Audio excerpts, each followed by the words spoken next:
હોળી ધૂળેટીનો તહેવાર હોય એટલે આપણી પરંપરા અનુસાર આપણા સૌના ઘરમાં સિંગ, ચણા, ધાણી, ખજૂર અને શ્રીફળ તો હોય જ.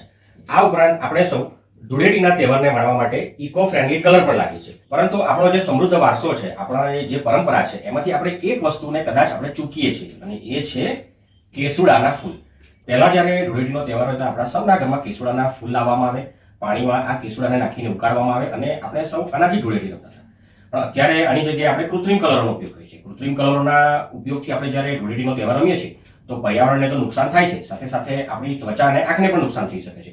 તો આપણે આવા કૃત્રિમ કલરોનો ઉપયોગ ટાળવો જોઈએ અને એની જગ્યાએ આપણા સમૃદ્ધ વારસાને આપણે અપનાવવો જોઈએ. આ જે કેસુડાના ફૂલથી જે પાણી બનાવવામાં આવે છે અથવા તો રંગ બનાવવામાં છે, આનાથી કોઈ નુકસાન તો નથી, પરંતુ આયુર્વેદની દ્રષ્ટિએ આપણી ત્વચાને ફાયદા જ ફાયદા છે. તો આવો મિત્રો, આપણે સૌ ઇકો ફ્રેન્ડલી ધૂળેટી મનાવીએ. અમારા પરિવાર તરફથી આપ સૌને હેપી હોળી.